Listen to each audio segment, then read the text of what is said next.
You think I should already? I think you should Well, just press the button and we'll just see what happens. So we'll figure the rest out.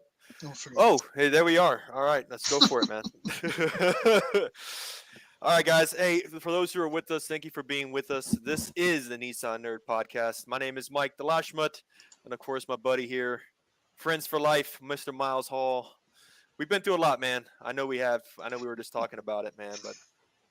Yeah, it's a lot of fun, though. I'll tell you that much. yeah, I was it's trying to been think about the first time, 15 years, most over 15 years now. 15 years we've been doing dumb stuff and been behind each other through both of those things, all those all those You years of just bad choices. So we have definitely spent 15 years enabling each other to make bad financial decisions for damn yeah, sure. to the So end, what are friends for? Yeah, to the exactly. bitter poor end. To the wheels fall off. You know that. Oh, yeah. All right, what Cool, do we got man. on today's show? All right, guys. Uh, oh man. Again, this is episode 73, and on this episode, Nissan files a patent for a new airless tire. Also, Nissan Design Europe unveils a concept hatchback to commemorate their 20 years at their facility in London. And later, we're going to feature an awesome documentary Miles recommended regarding the world of lemons endurance racing, and it included quite a few Nissan cameos. Got us thinking about it, so we're going to go ahead and talk about that later. Honestly, I think it's going to be a lot of fun. Let's go ahead and just get into it, man. Sure. Let's go for it.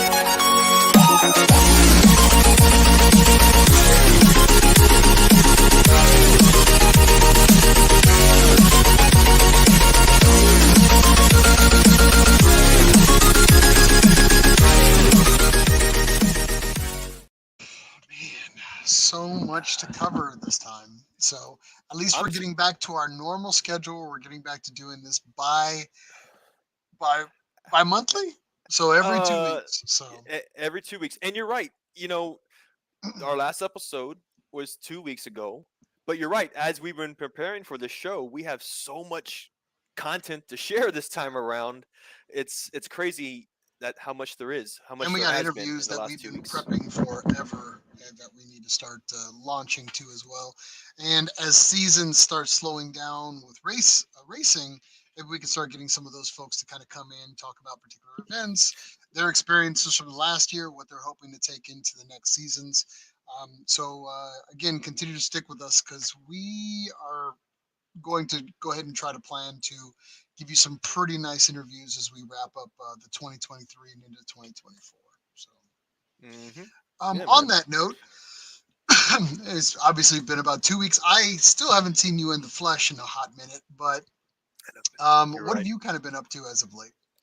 So for me lately, man, as far as Nissan things go, I did clean out my garage. I feel so much better having cleaned the garage out, and it's not as hard to walk through it. You clear the area, you clear the mind. It kind of gets you refocused and motivated to continue with the number of projects or with the project car. So that's one thing.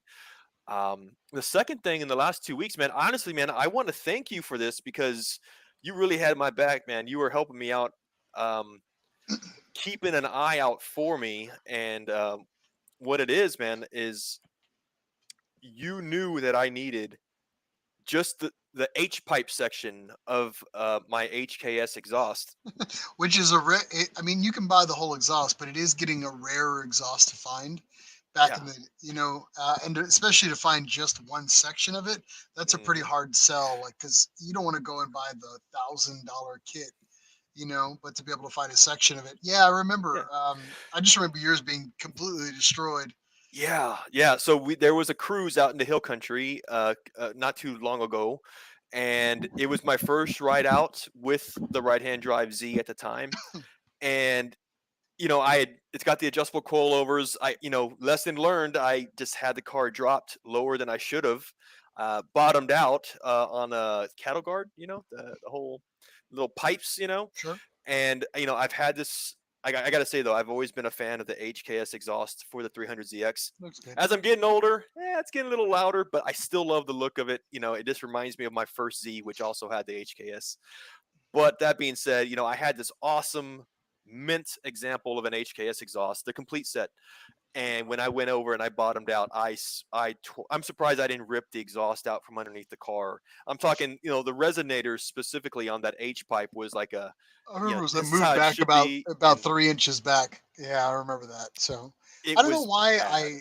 it's weird. Like some people remember like I don't know NBA player stats and all that. I remember all the stuff my friends break, and I'm like, if I ever see it, usually what I do is you get a 50. If you're a friend of me, you have the 50-50 chance that I'm going to send you some weird meme at 2 a.m. Yeah, or it's going to be a car part that I'm like, hey, you've been looking for this forever. Buy it, no questions asked.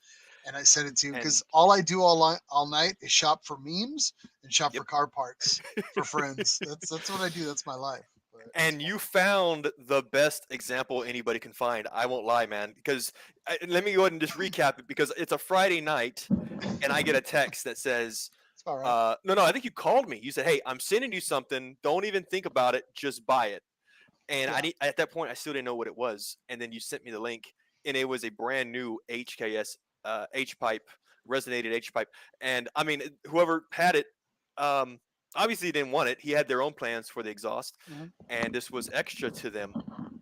And sure enough, man. And honestly, to my opinion, it was priced so low, dude. I thought it was a scam. I'm like, this is too good to be true. I remember. And that's why you said don't ask questions. And I started looking into it. It was through the Facebook Marketplace. It's protected. I was like, you know what? It's worth a shot. It's worth the risk. I could probably get my money back if something happens. I Sure should have enough. just bought it for you and not said anything and given it to you at Christmas. Oh. But then I didn't want to pay for your exhaust. So, so I love you, but Yeah, there's yeah. a This is there's a all. price there's a How to, price point and yeah. a series of drama that I'm like, oh, I'm gonna go ahead and just cut this off. So anyway, There is a point for sure, man. And again, it was still a good price, but not cheap, And brand yeah, new, you're man.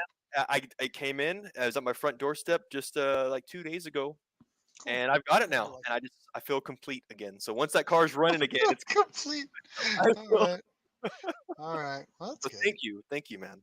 You know me, I'm always on the hunt. But as far as me, what I've been up to, Speaking, yeah, you mentioned a hunt as well. well, I mean, the one thing about me is I live down the street from a pick and pull or a junkyard that I've been going to, Jesus, since I was a teen.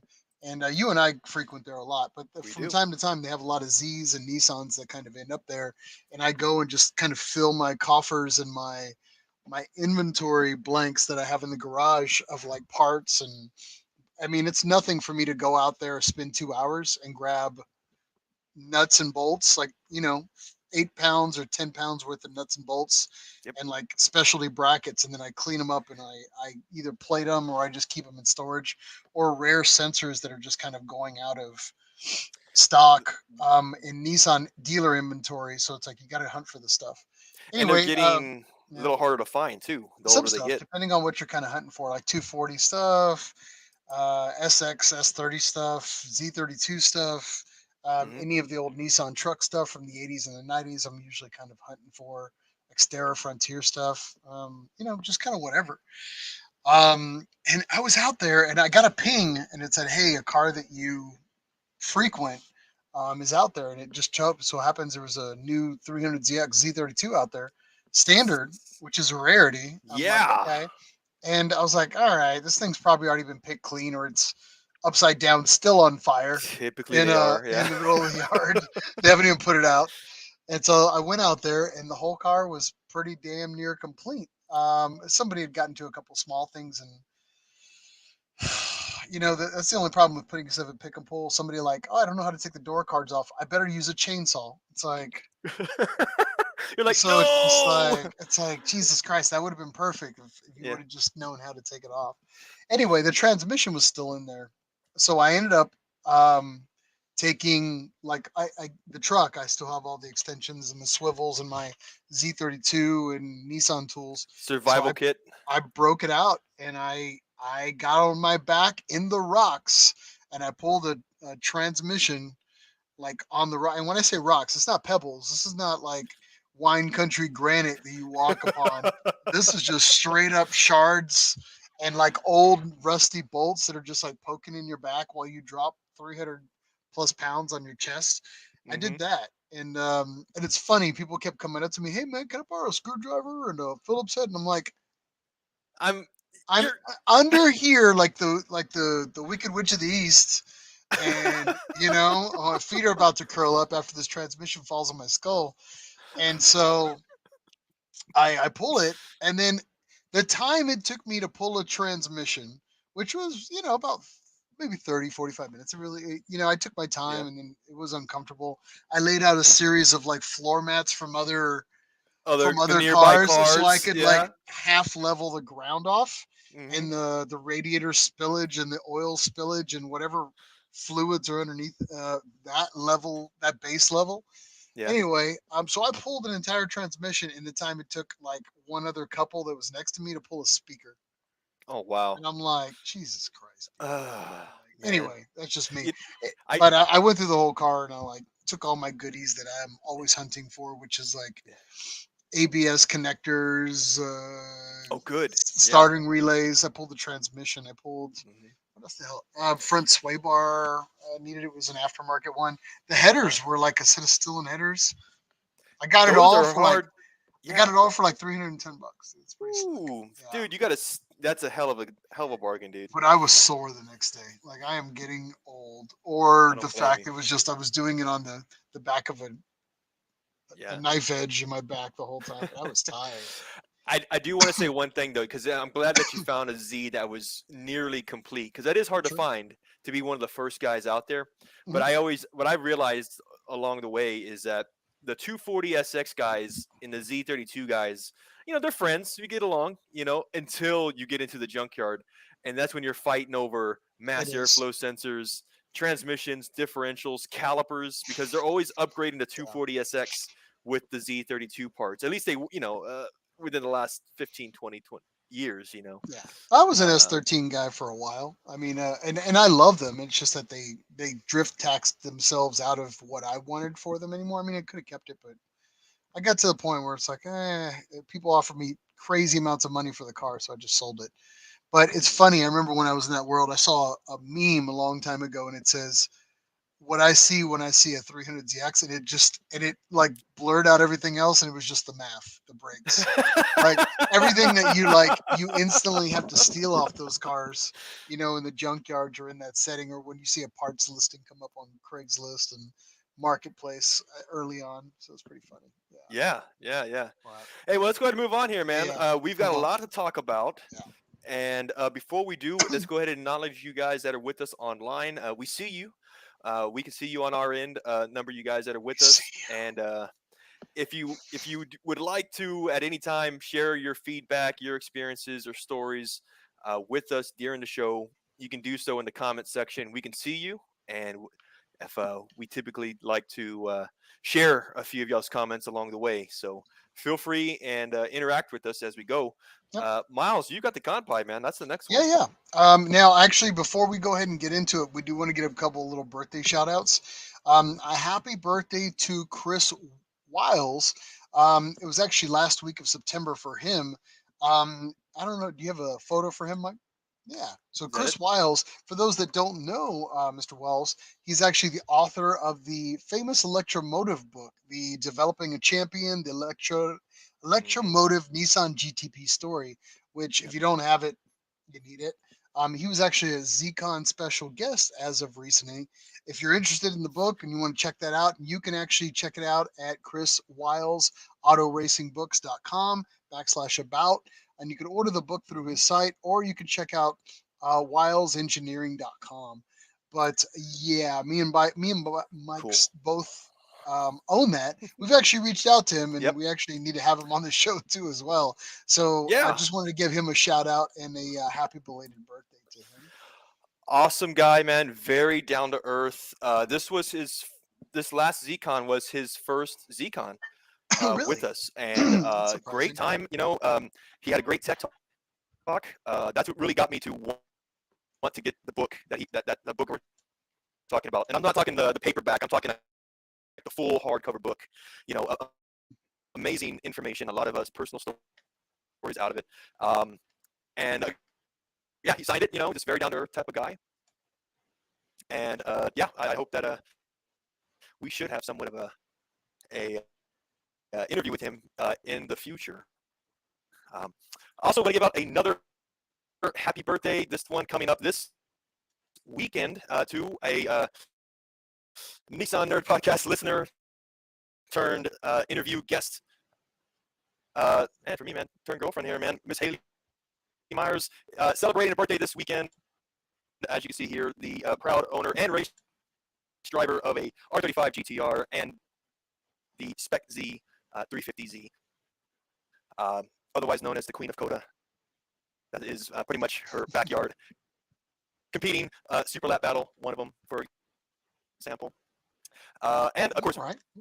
very much involved, really motorsports and Nissan all her life. So I want to give her a big shout out saying happy birthday and many more to come, you know. Very good. Yeah. Well, happy birthday to Haley. We always love hanging out with her when we see her. So let's give a salute to those in the Nissan family whom we wish good health, and those we've lost, may we be reminded of them often. So, Let's do it, guys. Gone by. Join us. all right. So let's go ahead and go into Nissan news here. The Nissan news for the Nissan Nerd podcast consists of where we scour the internet and we share an article that we like regarding Nissan, Datsun, Infiniti news. Articles are typically sourced from official newsrooms and from media outlets at large. First up, Mike, I think it's you with your Nissan Design, right? That's true. Let me share with you, the guys, the headline here. This comes from the Nissan News media room, global media room, and of course a number of third-party automotive sites. Let's see what we got here. There we go. Nissan Design Europe is celebrating 20 years at their facility in London, and one way that they are commemorating 20 years is with uh, a what they call the 20-23 concept car. And for those who are with us on YouTube, I'm sure you can see the picture with us. We'll go ahead and share this some more. This is a non-functioning full-size clay model of the car. It was revealed by Nissan CEO Uchida himself at the commemoration in London. And this hatch was essentially designed by a group of their young designers from the design facility in London. They were tasked with designing a car that would do best for modern urban living. And they were given no constraints whatsoever either. So that being said, they've selected what you see here, which is what you might consider the hot hatch configuration. And from the articles, which we'll share in the show notes, links to those articles. The design was inspired by Nissan's involvement with Formula E and also modern day sim racing. I'm gonna go through a few of these photos, man. Let's go ahead and just take a look at them. Let me know what you think. First up here, of course, you can see the massive aero work, the over fenders, the ducting. None of this has to do with powertrain, what it is. It's purely just exterior and some interior for this point, though. But of course, you see the major ducting here over the fenders. You've got what else we got here? These LED headlights and taillights. I'll share a picture here in a second. Let's go with this one. This next picture, man. Lambo doors, man. When was the last time? I would have Yeah. killed the Lambo doors, but I Yeah. will say everything. Honestly, though, I'm digging just about everything on this car. Wheels, I mean, it's concept car. It's always out there on the moon with concept wheels. But for the most part, though, I dig a lot of this car. Lambo doors. I mean, it's done, right? They're over. But it's funny. The headlights are reminding me of the new Z. That They kind of that design, that split LED projection design. Oh, in the rear too. Yeah, Carry the over, rear right? too. You're right. I was thinking the same thing because the 370 has that kind of ellipse, more of a Hmm. oblong. This is more of a, I mean, more of a circle, an actual circle. But you're right. It does have some of these cues from production cars in this case. The new Z being one of them. Um, I do like the diffusers and the top upper wings. I mean, it checks all the boxes that hot hatch I would look. I mean, in the front, it has some design cues that I would see in other cars, and that's what you do with your mind, right? You comparatively go to other things that you've seen in in the environment, in the world, or in prior conceptual cars. But in the rear, like it's yeah. there's like three different things that are coming together in the nose, but I like them all. They were all things that I like as a whole, and I mean I want to kind of say it's obviously it's kind of like a marriage between, to me, like a Ford Escort 200 and a Volkswagen new new version Beetle. I You know, I I don't know, but yeah. there's other things that kind of come into it too as well. In the back, it looks like a Ford Focus RS. Which is it's a Yeah. that's a compliment. I mean that's an impressive vehicle. You mentioned that hatch. I'm thinking of the old Ford. Was it the Cosmos? Yeah, the The Cosworth. Escort. That Oh, Cosworth. Yeah, yeah, you're right. That Cos. three, that, the three spoke or the three mounting points on the hatch. Yeah, I Oh do yeah, see. yeah, I can exactly. see a The little bit of double that. wing. Yeah. Yeah, exactly. That's one of them. For me, I thought two things. One, I did see you might say a little bit of a Juke inspiration, mainly with this hood line. You see Okay. how at least what Yeah, I yeah. see I here is see where that you're going with that. raising Yeah. kind of reminds you of that little hump headlight that you see on the first generation Jukes. I see a little And then IDX, but it's mhm, hard not to. and this being a three-door hatchback, it does have a back seat according to the renderings though, but this rear quarter, it looks really small, man. I mean, the car does feel small in general. I'm trying to find the right photo here for us, but Conceptual photos. it's a rather short rear quarter. Kind of, dare I say, smart carish. It's got a really I like it. stubby rear end on it. Yeah. No, man, I like everything about this car. I mean, there's a couple small things, but they're all just minor. I mean, everything. I mean, I know this is drawn out in the ether, and doesn't exist conceptually, like, hands Hmm. on or even in the clay. But I mean, this is cool.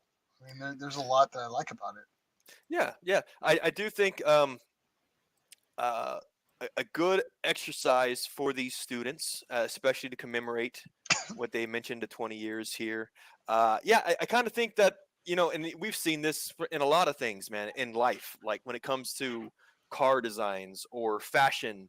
It always seems like every 20 or 30 years, things are coming back as being popular again.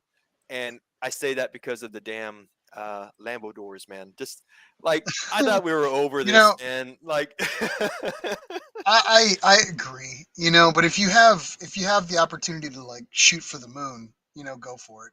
And in concept, and then after that, it's just like, okay, yep. let's calm it down, guys. How much is that going to cost us in production? All right, All right. let's go ahead. But I mean, I like the concept, and it is interesting, and Yeah. it checks a lot of boxes for me. So I wish there was. I wish Nissan did have somewhat of a two door, or sorry, a three-door hatchback available in the U.S. because they don't. And I think of, again, this is from the design center in London, mm, and I'm trying to think about the types of driving and lifestyle they have there. And I know in England and in Europe, the hot hatch is very yeah, much a thing. And so oh, to totally, have yeah. Nissan have a hot hatch again would be amazing. I would love to see that. But again, this is purely concept, though. It was fun to see, kind of sparked the imagination a little bit. No mentions of production on this at all, but No, none uh, whatsoever. But concepts are sometimes cool just to kick them around. And something will come through. Maybe something will come of it, but potentially not. But still cool, yeah, regardless. I All thought it was right. a lot of fun, though, man. Yeah, yeah. Yeah. Now So you, yeah. Yeah, you have the next story. Go for it, man. Oh, just a little update on the pole to pole expedition. You know, this has been a long journey for them. You know, we kind of slowly cover where they're at in regards to it. Just we try not to take up too much time because this is a very long expedition in itself. Again, if you're not familiar with the pole to pole, you definitely want to check out. You can check this out through nissannews.com and the pole to pole expedition. You can also check them out through the Facebook page if you're not familiar with it. But basically, a Nissan Ariya is being driven from the North Pole to the South Pole. In their expedition currently, right now, they just passed over the Ecuadorian Mountains, which is the shot that is behind me, and they made their way into Peru. Surprisingly, the vehicle has had little to no issues that have been mentioned. So the amount of testing that's going into this vehicle with this tour, this expedition, is pretty substantial. There's a lot of details in the vehicle that are obviously a little different than what you'd get in a standard production model, and we've talked about that in the past, so we're not going to beat it to death here. But you can go ahead and check out all the deets in regards to this vehicle. One thing that I've been following their travels, and they've kind of been, we've been asking about, okay, well, mileage and everything. It's been kind of consistent, same story of what it is. One thing that they did kind of share in one of their posts where they were saying they were getting 80 miles on 20% of a battery going into the mountains of Ecuador at the time. And they were Mm. saying it's weird. It's like the Ariya wants to live in the hills. And they basically said it's a mountain goat because it gets really good mileage going into the mountain. It's happiest like climbing, and surprisingly. Interesting. So you get these really good results where other vehicles might fall on their face or Yeah. not give you the kind of results you were Well, looking for. It's just that it's funny that they commented on that. I mean, they're in this vehicle all day, every day. They've been they testing it prior to this, so they know the vehicle in and out. They know when they're getting better output or something's changing in that. And for them to say that, I was like, I thought it was a very favorable comment in regards to the Ariya, in my opinion. since March or April, I believe that's when they started. You're right. They've had the most. I'm going to go ahead and say it. The most seat time Yeah. in the Aria that anybody's ever had. So they are the perfect person Subject to matter focus experts. on. Yeah, I Yeah, mean that's it. yeah. That's what it is. So, but And uh, sorry, one more thing. You were talking about the mountain goat analogy. It makes me think too because when you said living in the mountains, with EV vehicles, you're not. Um, when you're at high elevations, internal combustion engines there's thin air up there's there. thinner So any air. performance that you get, the air that it's sucking in, typical engines, turbocharged or not, you're having a less potential combustion because of Mhm. how thin the air is. This just goes. And the That's it. EV just goes. It It doesn't just matter. It goes. doesn't need that And it's got air. the torque, so it's just like it just. I mean, I think that's where you win. And it's kind of one of those things that we've heard about, but nobody's really talking about, and that's one thing that's a kind of a big win for EV motors. I mean, potentially could be, but it was a cool comment, and I just figured I would mention it. But currently, right now, that's where they are. Real no news other than that. I mean, I'll take this as a win for these guys. It's success. We wish them all the best. We'll continue to give you updates as they get closer to their eventual success. So we'll keep you updated as we move on. But that's everything for pole to pole is just a general update on what's going on right now. Sounds good. Sounds good, man. I do have one more article I want to share with you. I know, Miles, typically we kind of have a gentleman's agreement, and I'll admit this. I'm That's fine. sorry. We typically have an agreement, one article each, but this one also came out in the last 2 weeks. I thought it was so good. And again, it kind of fits, in my opinion, the Nissan nerd type of subject matter. And I'll share my screen on this one. One last article as far as Nissan news, which is that Nissan has filed a patent for a new airless tire technology.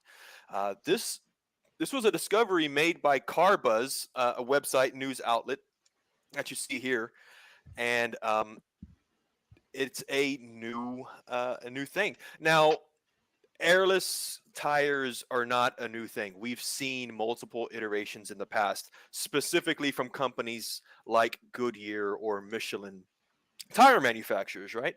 Um, it Nissan has filed a patent for this tire technology, but they're a car manufacturer. So that's really interesting to think about. Like, what are they doing with this patent? There's only been, according to the records here, there's only been one other car manufacturer that's filed a patent for tire technology like this, which is Ford. So I think Nissan's definitely in a space of limited company, a small company, which is, I want to say, a nice little accolade, though. But I'm really curious to see where this ends up. I will share some information here down below. What you see here, though, is the new 2024 Nismo Z fitted with these airless tires. Um, what Nissan is saying, though, is that, of course, with airless tires, again, very similar concepts, is that you have these. There is no sidewall, right? There is no air to contain, but instead you have these, what they're calling here, spokes, which is those little, kind of thin veins between the tire, making its way to the contact patch of the tire, then making contact with the road. Uh, Now, with the lack of a sidewall, what they're essentially saying is that it's hard for these tires to absorb vibrations coming from bumps and road conditions, and then it's also hard to have control and grip, the right type of grip where you want it when steering and everything of this nature. One of the things that other manufacturers have been doing is just increasing the hardness of the compound of material that they're using. And Nissan's saying that's not enough. You can do that, but again, you're sacrificing. You can't just have one type of compound on this tire. You're sacrificing a lot of comfort for grip, or the other way around. So this patent that they're filing essentially includes multiple. What I write here? I go grip. Closest ground. Okay, harder compounds. Okay, essentially has multiple spoke types with different types of hardness. So it's more of a progressive type of design. So you've got multiple compounds in this tire design. You might have your hardest compound on the outside, or and then the hardest on the inside, or the other way around. So you've got this range, though. It's no longer just one type of compound. And apparently they've been able to do this, accomplish this from a manufacturing perspective. So Yeah. really cool to Yeah. see. Yeah. Well, I mean, it's kind of funny. I mean, the evolution of the tire has kind of come a long way. I mean, tire technology as a whole. I mean, the only part that contacts the ground in regards to a vehicle has come a long way. I mean, it's almost the tire is 150 years old in its initial design. I mean, initially it was designed by a Scotsman named Robert Thompson, and initially it wasn't called a tire, it was called an aerial wheel. Huh. And originally it had no, there was not, air hadn't been designed because tubes weren't around at that time, and there wasn't a way to basically, a concept hadn't been developed to keep the tire inside the air or get it to it or so forth or service it. So Hmm. originally I think they were trying to put in like what you could find. They were just going to put in like sponges, hay, springs, and like horsehair. I Oh think were wow. like a combination of that, because it was, they were trying to soften um, the the concussion between Yeah. the wheel, which is the rim, and Hmm. the roadway. Yeah. So yeah, it was pretty interesting stuff, and that would extend out the life, because they were, obviously carriage wheels were breaking Yeah. left and right. They were Yeah. separating out due to the harshness. But I'm yeah, yeah. I'm just gonna say it. Check out the big brain on Brad. Like, dude, I didn't even know you knew this, man. I didn't know this. okay, and this design. I mean, airless tires are sadly to say, they're nothing new. Yeah. They've been around for a while. But did you know when the first airless tire was made on, put on, quote unquote, onto an actual vehicle? I'm gonna say within the last 10 years, personally, 15 maybe. I will say this: before you and I were born, Oh it was wow. I mean, actually, and it was on a, it was NASA. It was actually the lunar rover vehicle that went Oh, into well, space. duh. It was Yes. designed by a guy named Pavlix, and it was GM that constructed it on his design. For the lunar. Yeah, of course. I mean, Hmm. it's like I mean, again, from the They was it were like, I think they were like, necessity is the mother of invention at this point, Yeah. yeah, and it was basically like, it was it was basically like mesh. It was like a steel mesh in like donut shaped coils, and Yeah. they were attached to like an aluminum alloy rim, Yeah. and then So, yeah, yeah. Go they ahead. were like I'm V sorry. shaped. Yeah, so if I S- remember. s- So after he designed it, when did he fall on the bullet? Like, I mean, because mostly when people make these designs that are industry changing, typically they end up being sabotaged in some way, man. So I'm just wondering, like, why didn't it happen then, or maybe is this being Well, I commercialized think just now? I think it's going to run into the same issues that you're going to have now, right? And this is the big issue that you have to retrofit the industry, right? Because you Mm, can't make a change like this and adapt it. It's just the way it is. I mean, the only working model that was made for a tire, and this was made like in, I'm going to say it's early 2000s, okay. Yeah, makes was sense. Michelin tried to do their own version of this, and they called it the the tweel, like a wheel, but like they Hmm. were trying to make it cute. So they actually came out with it, and and then instead of, because they were trying to do run flats, and the first car to put out run flats was actually the Corvette. GM did that, but instead they came Hmm. out with this tweel, which was all conceptual, and it Hmm. was all a series of bands, just like kind of a little like the what you see in modern airless designs, more again more conceptual stuff. Yeah. But the Nissan design is definitely Yeah. is another variation, another evolution of it too as well. So I appreciate the history lesson on this, man. I didn't know you knew so much about it, man. That's really freaking cool, yeah. Yeah, the actually. only thing that really kind of works them that we would see nowadays is like you'll see segways that do it. You'll have some UTVs, or you can, I mean, you can look it up. You can buy them on now through like Amazon. But yeah, but the issue has always been the side wheel, the sidewall. You know what I Sidewall. mean? Yeah, the Yeah. sidewall. So Capability. And that kind of brings up a few questions, man, that I had, which was, yeah, I mean, you're seeing these tires on a Nismo edition Z car. mhm. So you got the sport version of the sport car, and you're seeing these airless tires. It's like, are you really are these tires capable of lateral G's that are suitable for that a Nismo Z will give? Is it mainly just for marketing? I mean, I would be curious to see how these tires perform, with a sports car like this. Yeah, That's one thing. Yeah. I would say we're still at least a decade away from anything being put into production, and Hmm. I think it's just it's the functional issues that are going to be, I mean, it's just design, right, and concept and then application. So Hmm. those are only about a year away to something that's safe and available. Now the big fight that comes after that is now the tire companies have to um, address this massive amount of change Yeah. that needs to be done in a short amount of time, and they have to develop an entirely new business model to change, to risk that change Yeah. on the business. I Yeah. mean, but on the in the world that we're living in now, this greener world that we're trying to aspire to be, you know, Hmm. it does kind of potentially answer some of the questions that, hey, we're not doing the best we could with our tires that we have. We're not recycling them to the best of our ability like we could Yeah. be. Potentially, would this be that answer, or are we just changing a tire design and we've not fixed anything that's greener for the world? Well, and I'm glad you mentioned that too, because there is a reason. This article does mention the reason why Nissan is looking into the airless tire technology, which is specifically in Europe.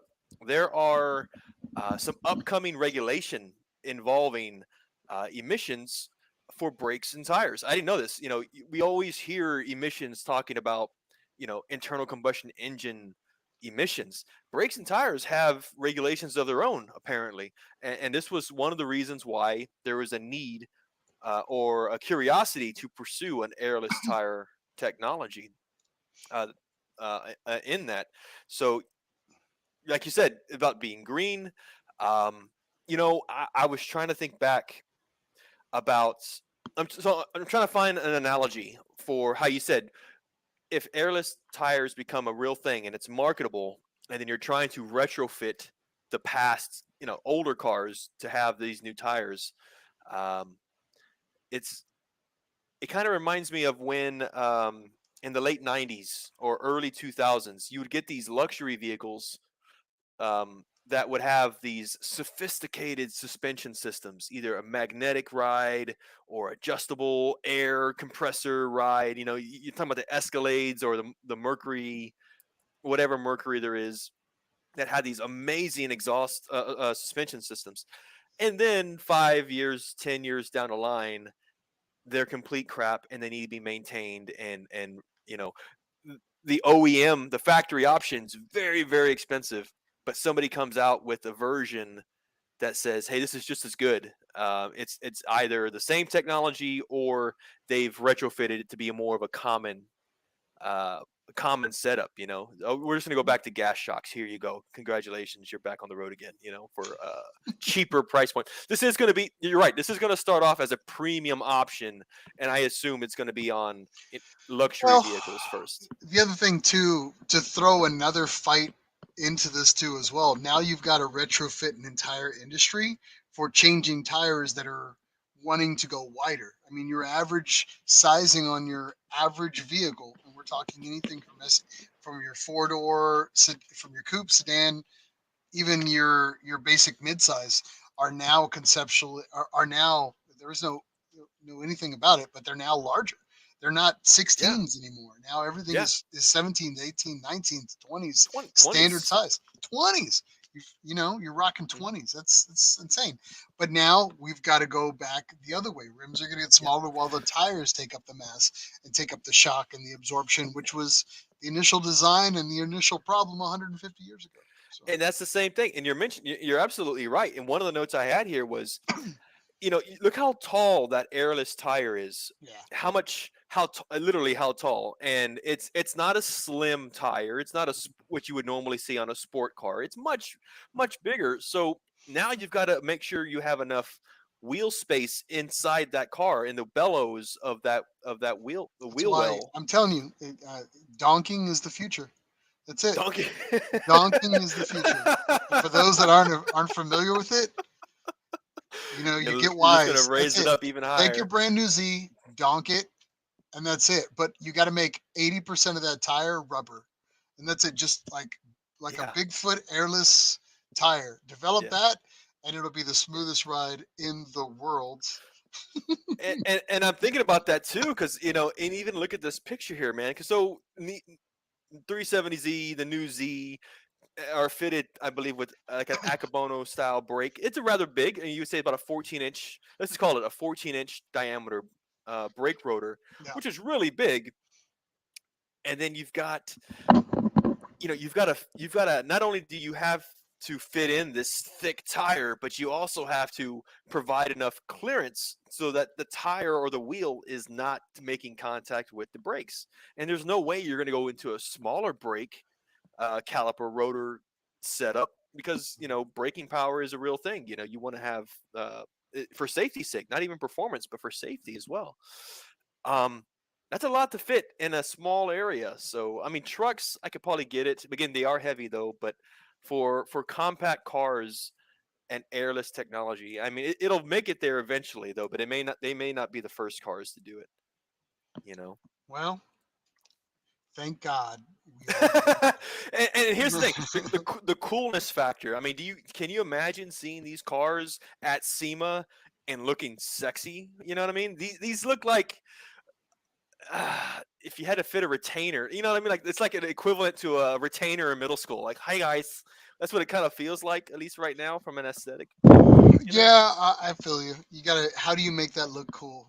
It's You like, got to figure out a way to make airless tires cool. That's going to how do be you a make big challenge. how do you I make really think so. your potentially worst attribute look the best? I'm just kidding. No, it's Yeah. I just, but no, it's a cool concept, and the thing is with regulation inspires or pushes the need for innovation, I guess, in this regard. So, Yeah. We'll get all there. right, so let's go ahead and say in here.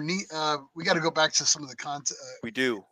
Let me see here. Spinny is in with us. He says airless tires definitely needed with new cars not having spares now. Man, actually, he's got a point. They don't. It's a cost that's been cut.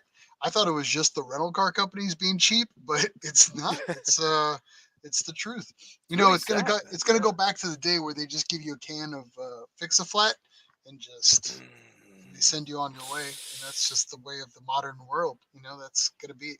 You don't have what is that, AAA? So you're SOL if you're not, right? yeah, it is. Let's see here, Bert chiming in on the concept that we were talking about a little while ago. He says the Nissan Concept. March.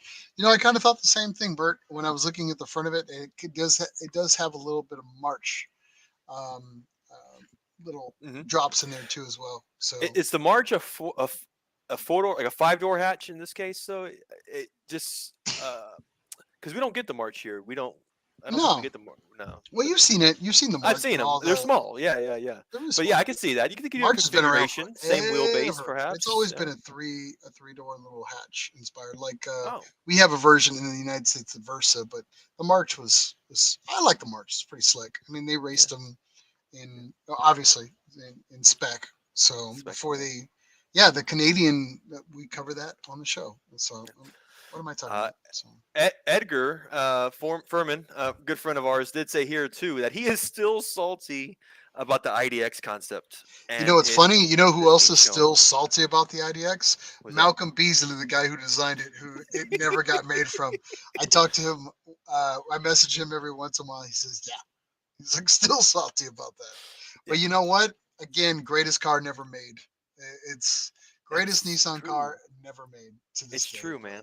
Damn, it's so sad. And yeah, yeah. I mean, that one was that. Not to go hard back on that one, but it does hurt every time to think back at it. What we could have had. And that was 10 years ago. I mean, that people are was still talking about it. Yeah, still talking about it, man. it was a hell of a Yeah. car, hell of a great design. But Hmm. Uh, whatever. I'm sure there's like some weird reason why it never happened. But I gotta get Malcolm on the show. I keep telling him but he lives like another part of the world where it's like right now it's like 8 a.m. for him. Like it's uh, crazy. So anyway.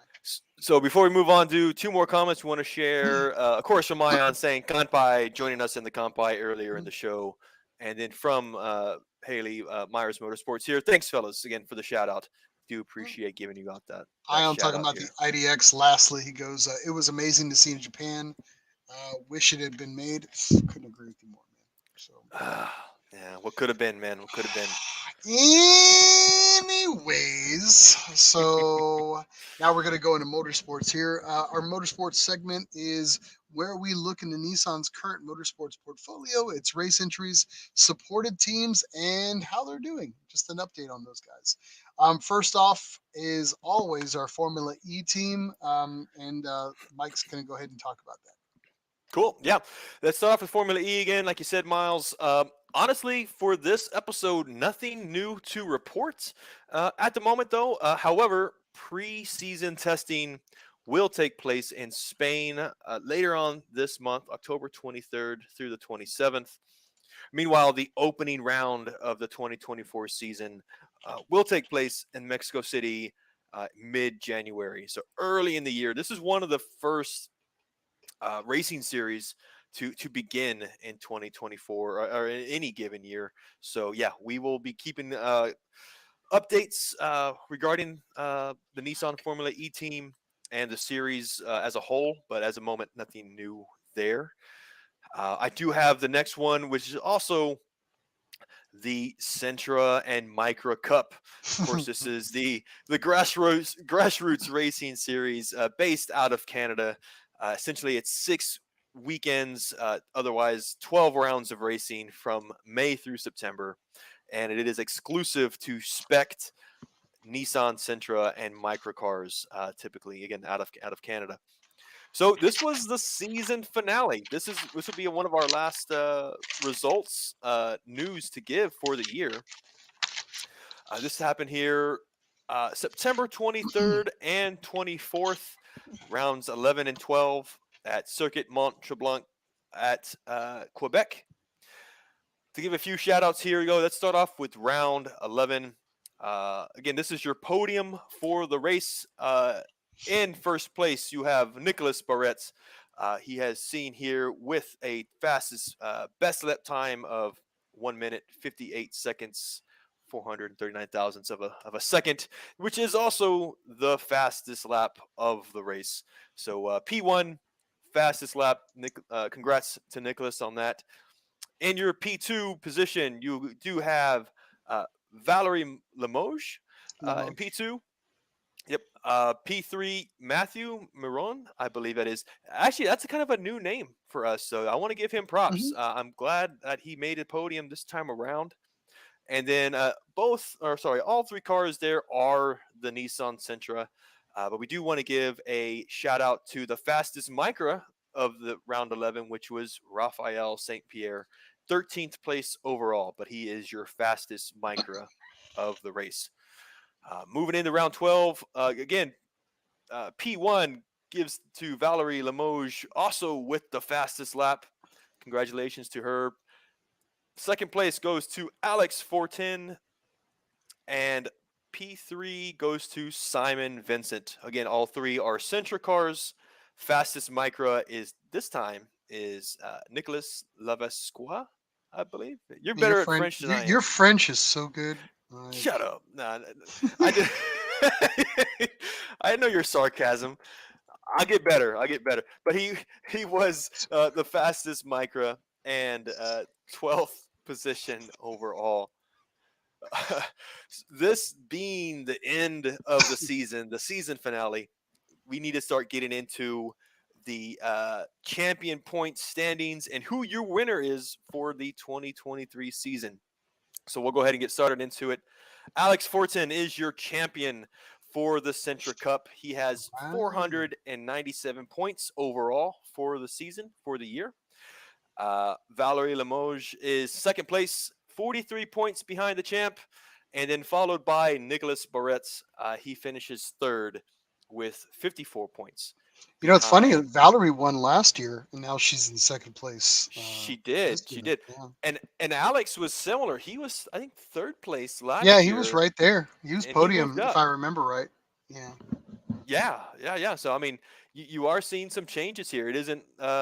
It's definitely an entertaining cup to be watching every year.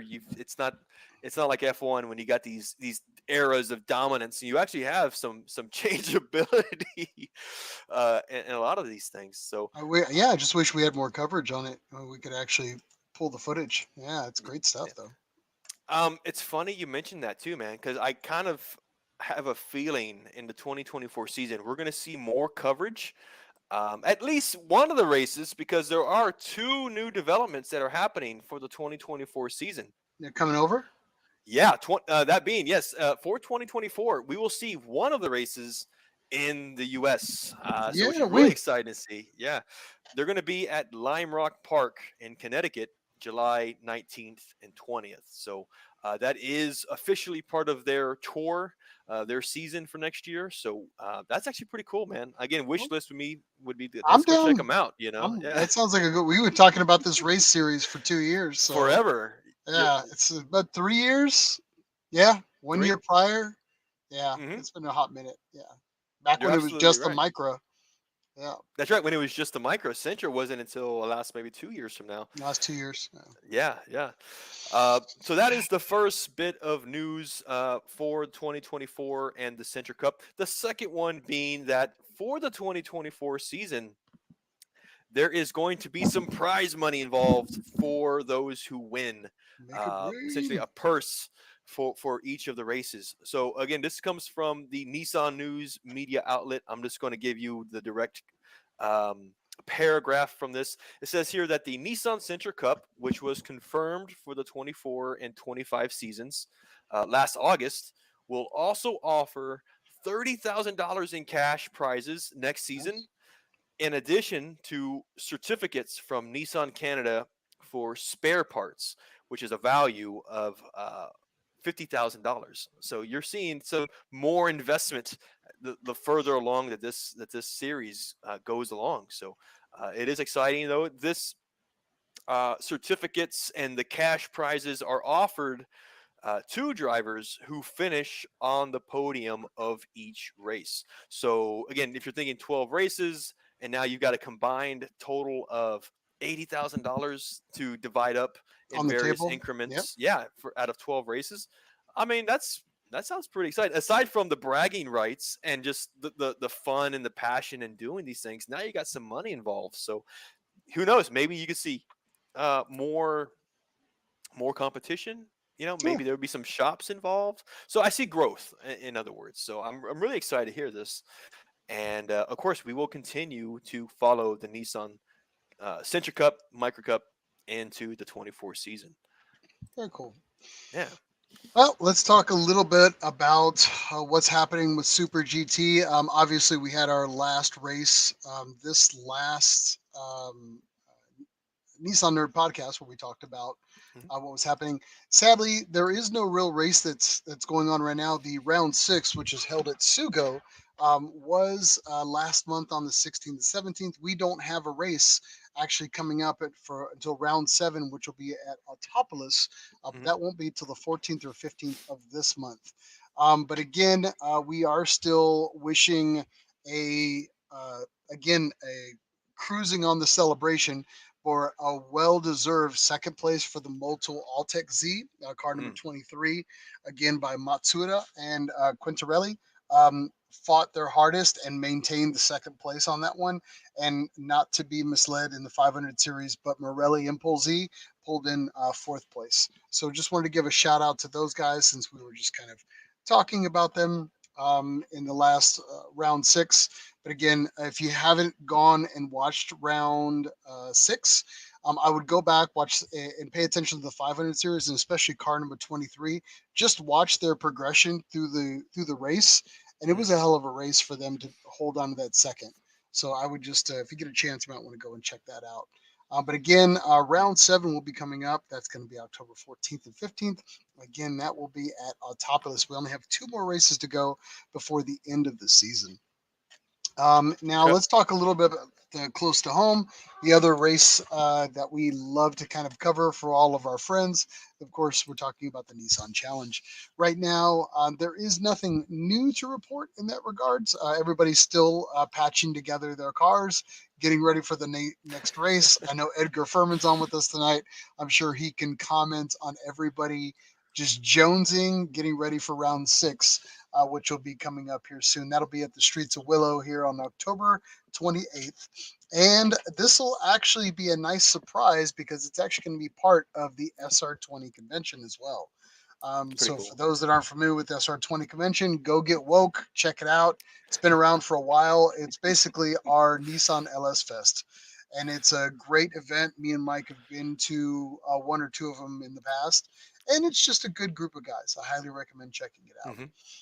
Now, after this particular race, we still got 2 more rounds after this. We encourage everyone, if you're in the SoCal area or around there, or even want to make the drive and spectate, this is probably the round for the series that you want to get out there and check out because there's going to be a lot that's going to be happening. Hmm.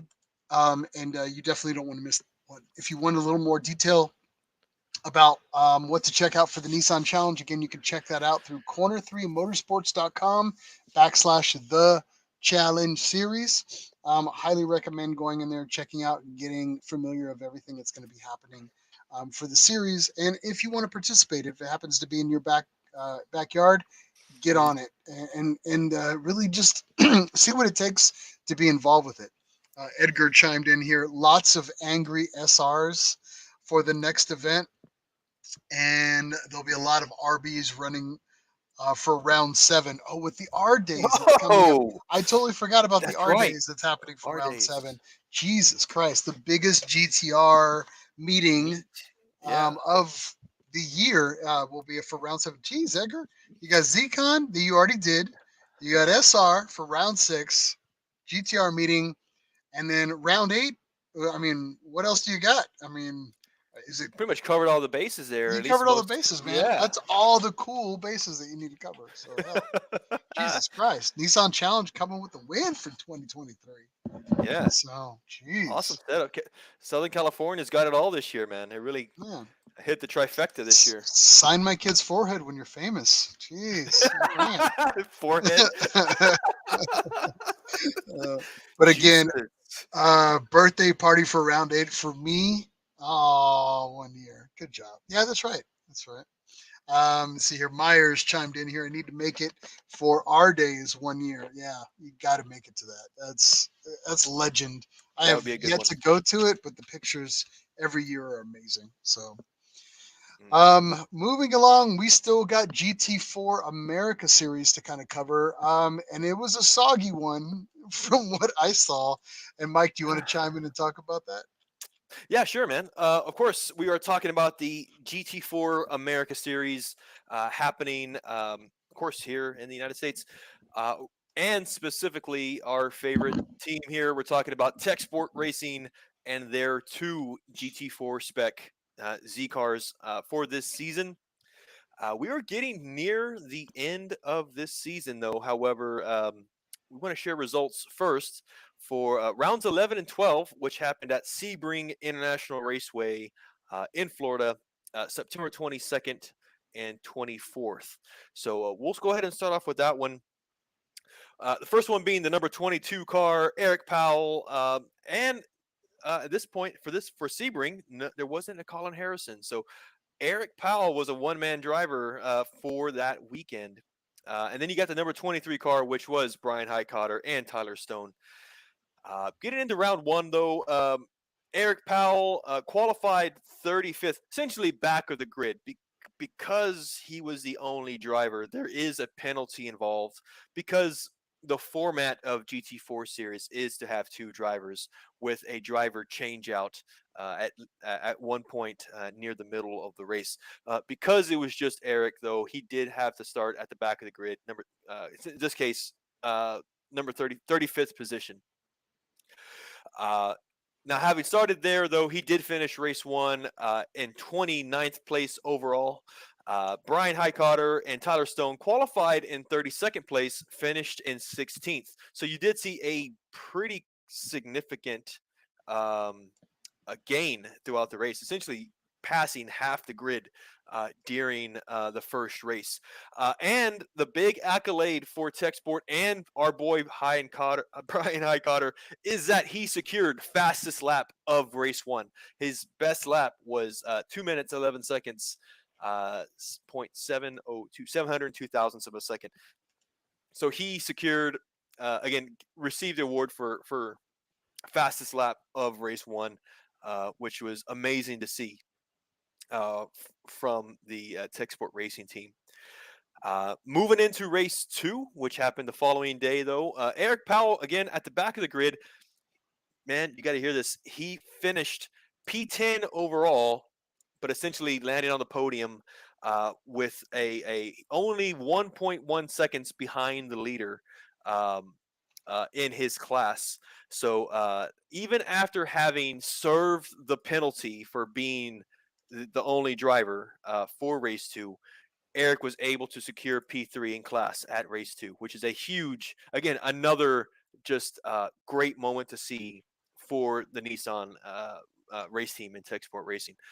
Uh, Brian Highcotter and Tyler Stone, though, did qualify seventh in the beginning, however, did finish P16 overall, about 6.5 seconds behind the leader in this case. Overall, though, the Tech Sport Racing team brought in a total of 23 points for the weekend. Um, what and I was trying to figure out, what was it about this track that led to more success of the Z car? Now, granted, we have seen the Z car on the podium before, but it's been a minute, and so now we see it. What is it about this one? And the only thing I can think of though is that Sebring is a speedway. It's a road course, but it does have part of the speed ring in its course, I believe.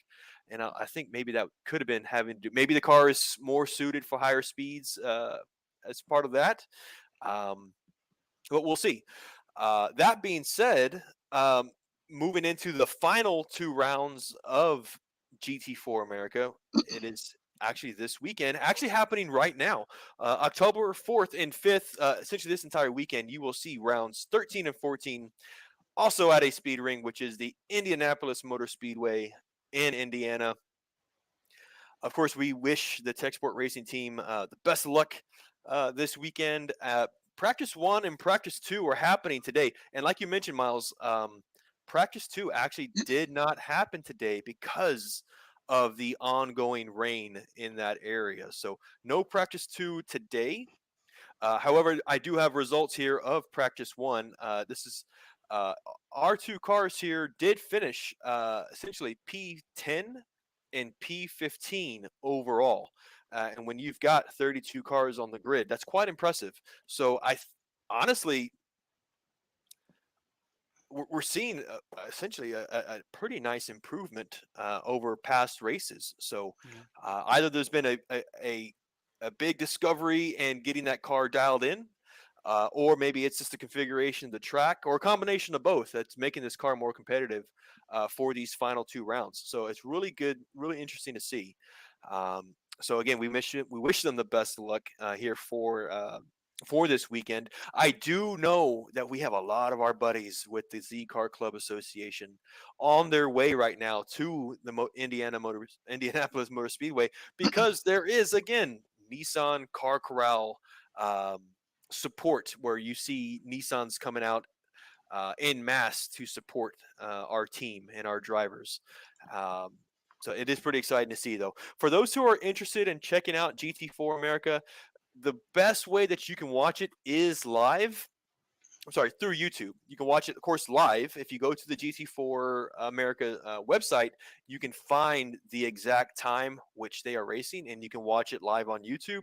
However, once it is finished, you can go ahead and watch recaps, or essentially a recording of the race, always on YouTube at this point. And that is for the races. Simple search, just type in GT4 America, and you will find the most recent races. And if you are looking for more than that, you can. However, it's not going to be a video. It'll just be live timing from the GT America website. So you can go to gtamerica.us/watch dash live. And that's where you can go ahead and check out the live timing. Again, you're going to need to know the schedule. Just go to the GT4 America website to get the full schedule of the weekend. And you can catch some of the either, again, the live timing or the live streaming on YouTube. Yeah. So what's funny is this GT4 Facebook page, or they did an update, and Yeah. man, this was one of the photos that came out for the that came out on their page, and I sent it to Brian, and he was like, "Yep." He goes, "It pretty much summed up the day." It was just sitting in the soup, and I was like, "Yeah, it was a good photo, though." I mean, I'm gonna That's tell you right now, 20 years from now, you're gonna want that in black and white. I'm just telling you right now, that's a good You're shot. gonna have that picture framed in your house. I would. I mean, it's a Yeah, good shot. yeah. Regardless, it's not always about the racing. Sometimes it's about the moment. So I just thought You're it was a right. good shot, and I sent it over to him. Myers There. chimed in here, said Eric Powell also won the Hard Charger Award. Most cars passed. He passed 30 plus cars. Ooh, That's pretty baller. dude. He again. He did have an amazing run. Great seeing him coming from literally the back of the grid to the podium within 60 minutes. That was a hell of a drive. You got to give it up to him for that, man. It was really awesome to see. Um, Great work there. Let's see here. Let's see here. I do want to say one other thing though too. That picture, Brian Highcotter is there with Ko, other, one of the Nismo engineers from Japan. Hmm. I called him Ko-san, but he liked to be called Ko. Uh, he is actually one of the engineers that we interviewed while they were here at Circuit of the Americas earlier this year. So for anybody who's interested, go to our podcast network and also on YouTube, our channel, and you can find that interview, our interview with Kosan, and also with Brian Highcotter as well. So definitely take a look at that. It was a lot of fun Yeah. having those And interviews. if you are one of the lucky souls that's going to the car corral and you get a lucky chance to meet some of these folks, the man goes by Co. All right. he, he a hell of a guy, man. He really is, man. I think it'd be a lot of fun. Well, that's cool, man. Yeah. So things are looking up for the team. That's always a good thing to hear. And we always wish the best to those guys. And we send them nothing but positive energy and good luck and good vibes. So we wish them kick some tail this upcoming race. So. Yep. Yep. Now, for that being said, this is a part of the segment we haven't done in a while. I mean, we usually do products and sometimes we do back alley chats, and it's just kind of whatever we're feeling like. And so the Shut Up and Take My Money have been really popular.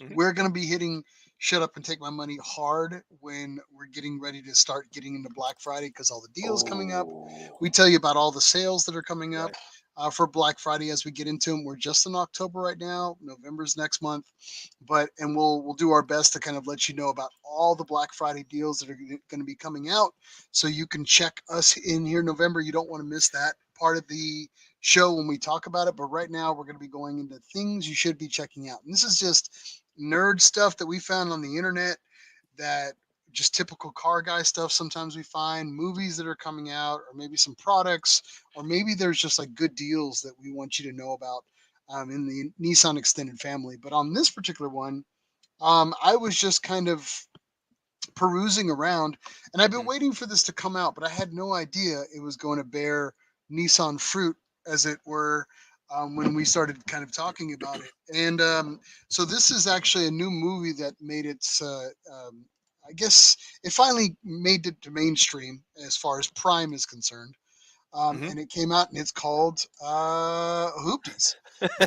So I was Hoopties. like, I was taken off by it. I was like, oh, Hoopties, I would like just a beater or something like that. But I knew that there was a 24 Hours of Lemons documentary that eventually was going to make its way out. Now, this was actually released in 2022. It completely slipped under my radar. I knew it was coming out, but it just flew past me. And lo and behold, I'm surfing on Prime one night, trying to look up like some kind of like car videos or something, whatever I can find, and it just Hmm. popped up. So it is free and available through Prime right now, Hoopties. And why do you want to check it out? Well, we're going to talk about that right now. Yep. So, Yep. this particular documentary follows multiple teams in the New England area. Lemons is all throughout the United States, but this particular one follows a New England area, and it follows multiple teams that are racing in Lemons for that upcoming weekend. And if you're not familiar with the 24 Hours Lemons, it's a lot. Well, it's nothing like 24 hours of Le Mans. I It love that. basically, yeah, because It's a it's lot. nothing. You know what? Scratch that. It's nothing It's like it. nothing like the 24 Hours Le Mans. It is super low budget, but it is still the spirit of the endurance race. It's not 24 hours consistent. It's actually two 12-hour sessions broken up so people aren't killing themselves Yeah. and everything else. But it is still the spirit of the endurance race, and it's Yeah. really that humanitarian and race and the love of race that's still very much present, and you can Yeah. feel it in this documentary. You really So can. so cars um, which compete are basically $500 vehicles is what they start life off of, and then from there they're modified to be safe. I mean, they still have to um, be safe. They have cages, they have fire suppression Uh, systems, yep. all those type of things. That safety aspect is still That's. very much there, and Yeah. I would say it's very much at the top of its game when it comes to safe. Some of the people that are involved in this Hmm. are very experienced when it comes to safety. They don't mess around. Yeah. But other than that, the carte blanche aspect of what you can do with your car is there. And Yeah. I do mean that. I mean, there's some crazy conceptual ideas that are going, and I'll leave it at that. There's also, and even more than that, there is a lot of great creativity that kind of come out from some of Yeah. these things. But It's wonderful. don't get it twisted. There's a lot of experience that's also on this track too as well. Yeah. But the Yeah. average seat time for a Le Mans driver, if you can get to the finish line, again, it's 2 days of 12-hour sessions of beating the crap out of your car. The average seat time's around 3 hours of driving Yeah. per per team member. And then you basically fix your car up just like anything else. You break your car in the middle of the night, and you're wrenching, just all the stuff that we love to do, pulling engines in the middle of the night. That's Yeah. our wheelhouse. Yeah, very Yeah. much so. So, Mike, I Yeah. told you about this this documentary one night, Hmm. and I just sent you, like I do, I sent you a message. Shut up, watch Yeah. It's this. 3 a.m. Yeah. It was at 3 a.m. You weren't the only one. I sent it out to a couple other people. Hey, check this out. But what did you pull away from I thought that the movie was very informative, and of course, I've known about lemons. I've known about it. Um, I think that the documentary did a really good job of communicating. But not only is this a race and competitive, but more so, it really shows the heart of what lemons is. And by heart, I mean it's people just sharing their passion for driving, for cars, for racing. Um, it is a it's probably one of the most affordable leagues that you can get your hands into, and more so, they have fun with it. It's the fun. It's this it. Don't take yourself so seriously. These teams. I mean, there a lot of people are in it to win it, but again, they get creative. The cars are painted so many different ways. They have attachments and accessories they've made custom. They turn these cars into craft projects in some cases. it? Some really things that you don't really see. So it's really fun to see that, and the film did a really good job of showing what happens after the race, like the gatherings, the people hanging out, cooking, barbecuing, the teams wrenching, having times. But there's such a sense of camaraderie and, dare I say, like, awkwardness. It's like because it encourages to be awkward and be fun.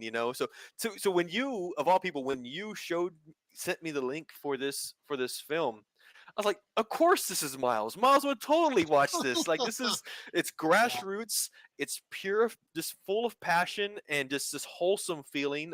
You friends, family, and having a great weekend. So I really love to see that. I felt that as part of the show, of the movie. And then it was also very informative. So it told me a lot of things about the format of lemons. For example, there is what they call an open bribe policy. Like, so Yeah. other racing series other teams will, like, send allegations. Oh, this other team got special preferences because of whatever, because they know this person. In lemons, that doesn't happen. It's just it's open. It's open. Somebody It's open bribery. Yeah. Open bribery. Somebody That's can one make of an the allegation. That's one of the Yeah. beautiful things about that. Now, what's crazy is lemons to me, and I could be wrong for anybody that's involved in it, but I've been watching lemons develop in grassroots motorsports magazine, which Hmm. was the coverage of it was amazing. And there was always like a Nissan that you could kind of spot from time to time. Yeah. Years ago, like in the 2010 time period when it kind of took off from there, Okay. you would find like S30s that were still kind of going at it before they were worth anything. And so people were like, not trying to restore them. Tons of Z31s, a few Z32s, and then 240SXs, right? So Yeah. that was pretty much what you would kind of see out there. And because they kind of checked the boxes of, the 90s beaters and everything that were just kind of being put out there, Sentras, that Yeah. kind of stuff. But Grassroots Motorsports did a really good job of covering the the the the spirit of it. And what I mean by that is they would literally talk about the bribing piece of it. And there was one photo, and I remember this to this day. The guy was concerned that his welds on his cage weren't up to code. So what they did is they knew they were up to code, but they were just like making fun of it. But they duct tape a bunch of $20 bills to the inside of the thing so that the guy could take as much as he wanted to look the other way. But they, if there's anything for safety, they make you fix it. They're not going to Yeah. have you run in there. But it was more just like, again, just funny stuff like that they would just do. And Hmm. it's more of like making fun of yourself. And then at the heart of it too, as well, 9 times out of 10, these races are fundraising events Yes. that are charity based. This particular one was, and I've heard that also from the few people that I've know who've done lemons or been part of it or photoed it. They said the same thing. It's very much like a fundraising event, and even if there is cash that's given, a lot of times the teams give back They'll that donate money it. anyway. And Yes. I saw that too in this documentary. They did that too as well, and I was thinking, I was like, oh, it's just a one time thing, but it's all meant for the charity. So at the end of the day, it's like you're really just going out there to race with your friends, race Yeah. against other folks, give to a charity, and then just experience that. I mean, where else can you get that much seat time? Yeah. You know what I Oh, mean? In a just car you wheel built time. yourself. Yeah, Yeah. yeah. And what I really liked about the one of the people they were interviewing, I want to say maybe he was even the main guy in the Mhm. documentary, was a guy named Jeff, and he laid out strategy on how you race for endurance racing, because like he'll say something like, yeah, you're behind by so many laps, or whatever it is, compared to who you're competing with, but he goes, always give it your best, because you don't know what's going to happen to them, at a certain point. And it was really, really cool to see, man. Yeah. I really enjoyed seeing that. Yeah. It's all laps completed. I mean, that's really what it kind of comes down to. So sometimes you're like 2 laps away, 3 laps away, and then it's the hair is that fine out. Maybe they make a mistake and they're slow, or maybe they didn't get out of the pits fast enough to gas up. I mean, Yeah. and that's where it kind of lines up a little bit with the 24 hours of limits, the one of the most expensive races on the planet, other than F1. I Yeah. mean, it's crazy. Yep. But I love that. I love that about it. So There was a quote from the movie that I literally wrote it down as I was watching it, because I wanted to share it tonight. Though it was such a good quote, and I think it was Jeff who said it. He goes, you know, endurance racing is more than drive as much as you can. It's also wrench the hardest you ever have before, because it's about keeping that car on the track for laps completed, because you never know, you could win. Not to quote Fast and Furious, it doesn't matter whether you win by an by an inch or a inch or a mile. mile. Like winning's winning, and because you never know how it's going to play out. You really don't. You Yeah. really don't. But again, Um, what's funny is like, so I put the movie on and I was thinking there wasn't going to be any Nissan in it. yeah. I was just thinking it's Lemons, right? And of course, Lemons is a good thing to talk about, but for the Nissan Nerd podcast, it's got to have something. And it was Yeah. amazing how many like Nissans are in the background. And Yep. the first 5 minutes, the The first 30 first seconds of the minute, yeah, the yes. first minute is a Z32 that they have up on blocks that they're trying to like that Diagnose. they're trying to diagnose it. They're trying to get it lined up, and it was hilarious. And me and Mike were just like talking about. I wonder what it could be. Like here we Oh, are. dude, We're we're watching something cringing that's watching them. it's a year old. Like it's already been there. And me and Mike are just like, oh, it's probably this. It's probably that. It could. And then like we rewind it, and he rewinded it too. So we knew that's how much of a nerd we are. We rewound it and took it back, and then we're starting to scope out the car and check it out and like look at it. Yeah.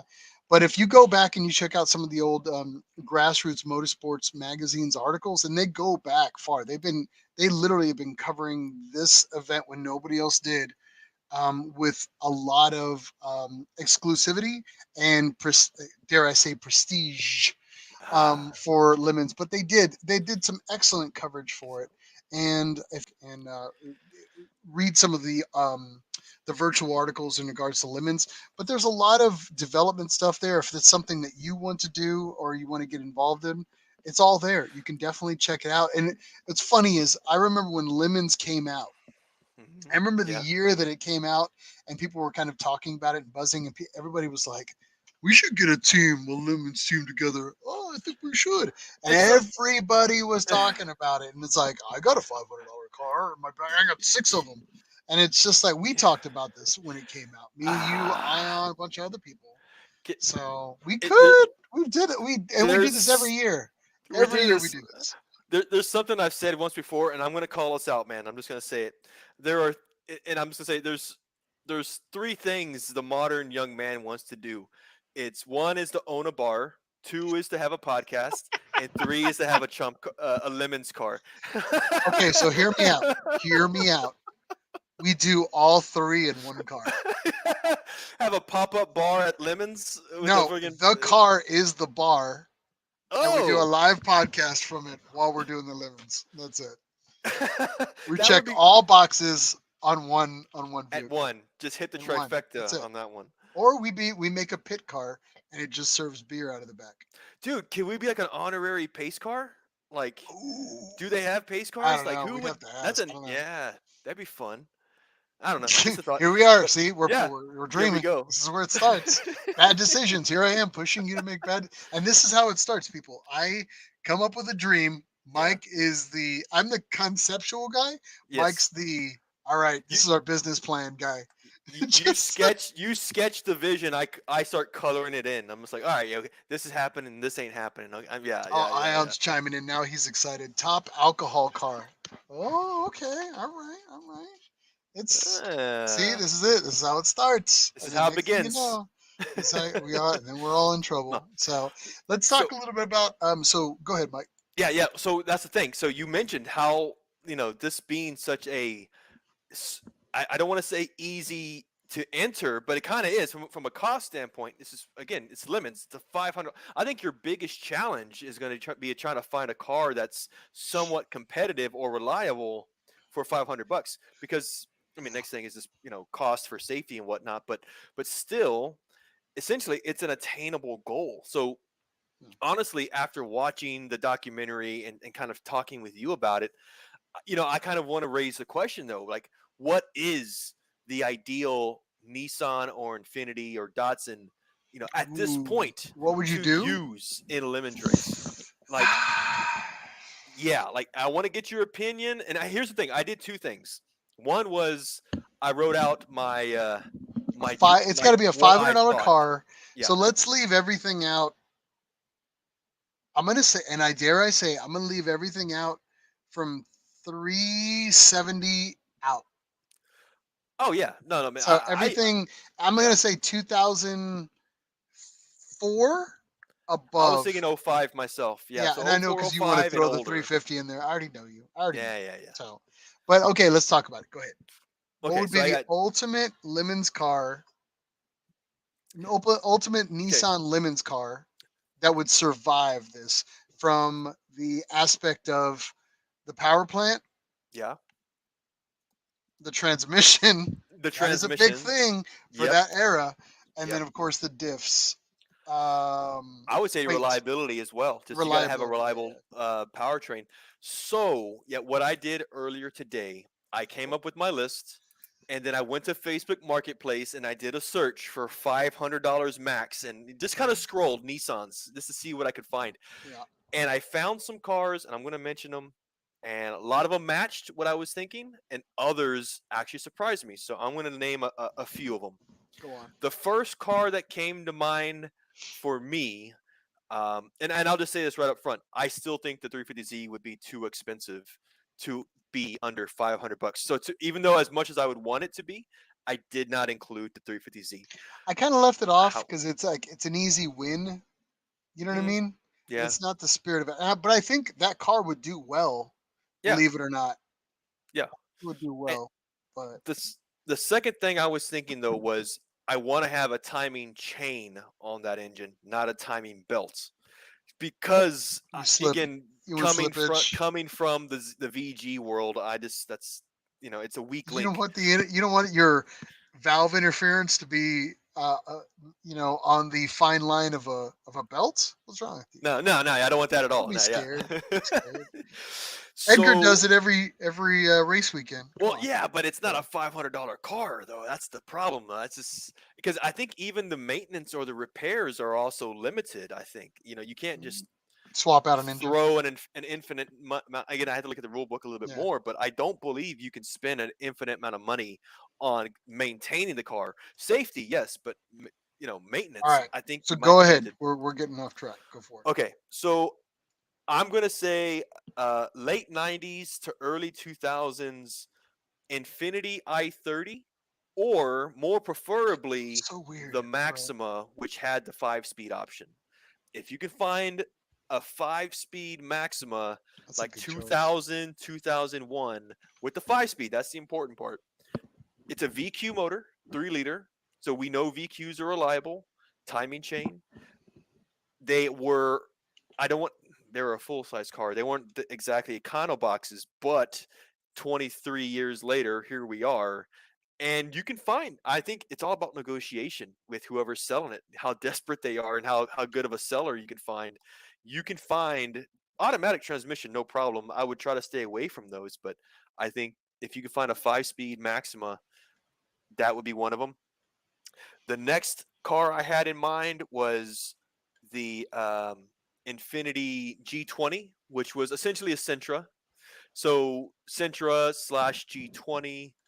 Um, that was your smaller car. You had the SR20 in it. It was non-turbo, but it was a timing chain motor. It's a popular engine. There's for a maintenance standpoint, you can still get parts for it. The G20 and Sentra were both uh, standard car options, so that was all right. Um, the other one I had was You're similar. Yeah, you made like a list of 5. I All know, I right, know. go ahead. Last one, and it's because I forgot about it, which was the 200 SX. Same thing. It's an SR20, but it's a two-door coupe, and you can find them in 5-speed. I almost forgot about them. That's how they were the Econobox essentially back in the late 90s or mid 90s. So that's my list. That's my list. What do you got? Honestly, I still think this car, because this car is fairly bulletproof. It's lightweight, and to me, it easily can be stripped down. It's not the fastest car out there. Mhm. You can do some aero to it, but I think you get everything you want. You get standard, you get 4 cylinders, and it Okay. lasts forever. And it takes a little bit of force induction with no problems. The Okay. Nissan Sentra B15, the Okay. 2003 era. I mean, it's a So, lightweight car, yep. for the most part. I think if you stripped it out, and it's relatively safe all around. I think it Yep. checks in the box at 2003, and it's me cheating a little bit, but I Ah. think you can get the cars pretty damn light, or pick yourself up a Mexico Suru. Same. Well, similar. Well, those were a little bit older, I think, that Well, they're generation. But yeah, exactly, because they but made the newer bodies and all that. But we, but it has to be a little ratty.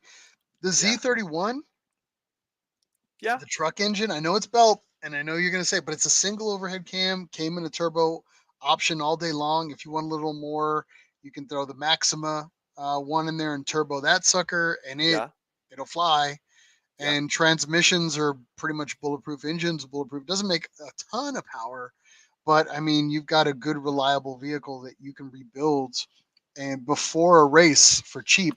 I love the VG30DE. I love it, but the problem that comes into it is the slosh, for the pickup.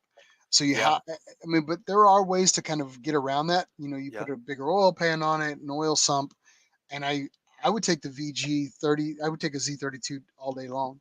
You know what I mean? Take a two Hmm. plus two, Oh, rip it of out, course. because the larger wheelbase, the coupe doesn't do that great in those type of settings. Yeah. And You, just go that route. I think the two you, plus two, 4 door. I think But you can gut it out. Yeah, you can lighten it up. Yeah. I mean, again, I'm not. I know it's possible. I know it's possible. You can put a fresh $20 timing belt on it all and right, probably make it feel let's better. see But what people said in here. yeah, Said Ion said, dude, the i30 Maxima was amazing, and he's right. You are right, both of you. I had the i30 on that era. Okay, well, if Ion had it, he ragged it out and he pushed it to its limits as per usual. Let's see here. Edgar, go ahead and chime in. He said it's a 280,000 mile engine in his Z right now. He Woo! he's got the Z32, and he said the same thing. I agree. It's a bulletproof engine. I work on those engines all the Yeah, time, every day, if I sure. can. So yeah. Ion said hella lard butt on the i30 though. He's Yeah, it's like the Uh, M30. It's a fat pig, It's just so you got to cut a weight out. Ion said I would have gone with the Sentra. Yep, and that's the Versa's not a bad option too, but if the transmission's garbage, that's the only. it's a common failing point because I mean, even when I was looking for a cheap car just for daily drive, that was the number one thing you'd find, which is the transmission Yeah, it's all being that. an The issue. G20 even, which yeah, he's right. I mean, it's the same thing. It's the B series, but yeah, I Yeah, mean, yeah. either one of those are great. The Yeah. Suru, yeah, it's the same thing. Well, and like you mentioned earlier, and I was mentioning it. You mentioned the early 2000s Sentra, and I know we've had episodes in the past where we Mhm. spoke about the different generations of Sentra.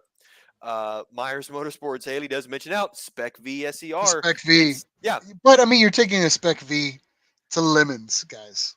it, A Spec V, you it's should be parking. To me, you should be parking in the garage. It's gonna be worth something one day. But it is. If you you got a gotta wrecked find one and you can steal the yeah, guts out of it, yeah. yeah, you've done it. Well, So engine swap. Oh, and I heard this a long time ago from a friend. He was an owner of one of those yellow SER that, Spec Vs, yeah, and he goes, the engine that was in it, I believe it's the QR25. It was an engine that didn't get a lot of love at the time, I don't believe, but over the test of time, it really has shown how robust that it is. And if you can find a ragged out SER version with the Brembo brakes and all that, yeah, that would be on my list too, for sure. I don't think you have to do much. I mean, and there was a lot of power options for that platform Yeah. that are out there. I mean, it really is kind of cataloging. I hate to say it, and I know it's a little cheating, but screw it. The development's already there. Take it, gut everything out of that, cage it, strengthen it, seam Yep. welds, and go to town. Yep. I don't know. I I did one other thing, which was I just again, this is just me doing a random search for any Nissan under 500 bucks, and I saw some pretty clapped out hard bodies. If you really want to go to a hard body with no bed on it, to go have some Yeah. fun and do that. And the last one, and I thought of you, Miles, which was try to find yourself a really old Nissan Cube, which you I could thought gut about the cube too in the back of my mind. I was like thinking about the cubes. I've driven the cubes cross country, but I Yeah. will say it is what it is. It's like driving a brick. Yeah. If it's windy, if you want to talk, you are not cutting any kind of wind. And that sounds weird. I say it like that, but you're not. Cutting wind. You're not.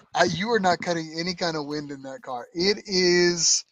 Yeah, it's got the aerodynamics of a flying brick. I mean, it is horrible. I've been pushed off the road in a light breeze driving cross country in that car because I drove one every time I went to Burning Man. I drove a Cube Yeah. and I loved it. I absolutely love the Nissan Cube, but for this application, Yeah. I mean, unless you're just I trying to I make it to the end and not actually go for a win, well, if you're just trying to endurance finish it, yeah. it's not a bad ride. It'd be fun.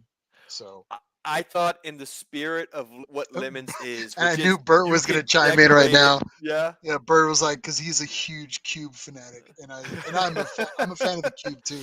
Yeah. But Bert was like, yes, and he's actually's got a nice tricked out Cube. Yeah. I So think sorry. because of how quirky the cube is, it makes me think that you could really, in the spirit of what Lemons is, you could really dress up that or have a theme of having a cube. You would I definitely think the stick out. Cube would That's be all I'm the saying. best platform for fun, like in design on For a fun. lemons. I think it Yeah. would be epically one of the best Yeah. cars Yeah. out there on the race. It would be one of the best cars to do and have fun with. I If I, you I win, agree all day long. yeah. If you're not in it to win and you just want an endurance race, I think the Cube would be fun. And Yeah. that, but Yeah. that's a lot of effort if you're not trying to win. But I would just say get the seat time, have fun with it. If you're gonna do the Cube, I think it'd be fun. But um, Myers goes, that thing would need some serious downforce. Not even Yeah. downforce, it would need serious aerodynamic change to it. I mean, you would have to make the whole front like a needle point or something. I don't know what you would do on that thing. Hey, that's some fiberglass. You can have some fun with that. Yeah. Oh my You can have god, what some if you do like all Bo Suzuka style? What? Oh, That'd be that'd be kind of fun. That'd be fun. fun. A Bozu But Zoku there's a style there's a cube. term that they do at Daikoko Futu. You see these massive trucks and they add the big fin, and it's not Oh, bozo, but it's another term for it. I'm sure Bert probably knows, Bozu. but they load it down with four This billion like speakers, and then the they have like race queens like done the on the side of the silhouette cars. racers sort of Maybe that's it. I don't know what it. I think you might be right. I think maybe that's it. But with it's the real like massive ground it's effects. not Yeah. quite bozo style. It's a little more subdued, but it's Yeah. still very much like in your face with 4 billion LEDs and that kind of stuff. So anyway, but yeah, I Yeah. mean, tons of ideas. But the point of the entire thing that we've been talking about today is again, check out the documentary. Again, it was free on Prime, and it's called Hoopties. So if you get a chance, you definitely want to jump on there, check it out. It's Runtime was what, hour 20 minutes? It wasn't very long. It's about an hour. I want to say it was a full hour in and out, no It's very problems. watchable, so I would highly recommend checking it out. And it was cool. And like I said, there's enough Nissans in it to where it keeps your attention. And then Mhm. the racing's fun. And then all the commentary on it is very easygoing and it's very relatable, especially if you're a car person. Yes, So, recommended. and so you can see 24 Hours of Lemons schedule if it's something that you're interested in at 24hourslemons.com. They have a blog, Mhm. /blog/lemons 2023 race rally schedule. Well, Uh, we'll put the link up in there. But yes, these are the upcoming races. Mike was nice enough to find all this on the page. And yeah. go ahead, Mike. Yeah, that being said, so we're in the early parts of October. There is a race this upcoming weekend, essentially every weekend between now Yeah, it's and super popular. it's pretty busy Yeah. still. Yeah, hey, and we haven't talked about the weather. Weather's cooling down. We've got some really good Turbo times. weather. Boost weather. Yeah, yeah. Now that being said, at least for us here in the Texas area, November 4th and 5th at MSR Houston, there is what they're calling the Yokohama Stuntin' and Splodin' Soiree. That is the They have 24 the hours of best lemons. names. They Well, let's talk do. about the October 21st in New Hampshire Motor Speedway. And that's going Ah, to be a Halloween hoopty fest. I mean, Hoopty come on. It Fest. doesn't get any better than that. They get So, they have fun again. It's that spirit, man. I really love it. but in Texas, in Um, our neck of the woods, you have the Yokohama Stuntin' and Splodin' Soiree. That's a pretty good name. yeah, So for the yeah. California boys, December 2nd and 3rd, you got Yokohama Arse Freeze Appaloosa. That's going to be in Mm-hmm. Sonoma, California. And then finishing out the Dude, year, the go ahead. uh, let me see here, the Kim Harmon Scrotium 500 at Road Atlanta. Yeah, Scrotium 500. I That's mean, happening. Yes, that is again the yeah. fun they have with it. I love it, man. I But really you do. haven't seen there's also a Lemons Rally March Ooh, 17th and 19th, Mike, and this is just down the street for us. That's going to be Texas Rattle Traps Tour, holy crap. right in San Marcos. It's only about 30 minutes up the street from us. Holy crap. That's Yeah, we got to bro. check You got that to out, go. man. March spring break time. Yeah, yeah. Um I did want to say one more thing, just again about that Houston rally. We actually have some really good friends out of the Austin Infiniti dealership in Austin, Texas. They are competing with the Lemons 24 Hours of Lemons. They're competing with the G35. So I'm actually um, really curious to see how they do. I want to support them. I believe Haley with Myers Motorsports is actually participating in the race herself as part of the Austin Infinity team. So that being said, I think we'll have some more time in between now and then, but we definitely want to show our support for the Austin Infinity team. At the 24 Hours of Lemons in Houston. And again, for anybody who's listening to this in the area, join us. Let's show some love for the Austin Infinity team. It's not very Meyer common. Yeah. Haley just chimed in. She goes, hashtag no grip weather. You know, Uh, you're getting 3 hours of seat time, Meyer. So go ahead and just suck it up and enjoy your time because I know you're going to have the best time ever. So just, and you're going to go out there and you're going to kick total butt. So we're right behind you as always. So yeah. go out there, kick tail, and have fun. So, yeah. Yeah. I think it's going to be a lot of fun, though, man. We uh, we need to do some catch up and of course follow up after the race to see how they placed and what kind of fun, what kind of mischief they can get themselves into, man. So they've definitely got a car that's competitive, a fun car that, but rear wheel drive. I'm assuming it's standard. We'll see, but a VQ motor. It's uh, a fun car to I think to compete in. So yeah, we'll see. Yeah. Yeah. I think it's going to be a good event. So, again, if you get a chance, you should definitely check out. Like we haven't harped on it enough tonight, but 24 Hours of Lemons again. The Hoopty documentary is on Prime. You should definitely want to go ahead and check that out, and watch it and have a good time. Let's go Yeah. ahead and move on now. With racing in mind. There was somebody who reached out to us here recently, a good friend of the show. And she's been a friend of the Z community for a really long time. Mhm. But we heard, I think it was actually right after the last show that we were doing, we got a message that unfortunately some misfortune had fallen this party.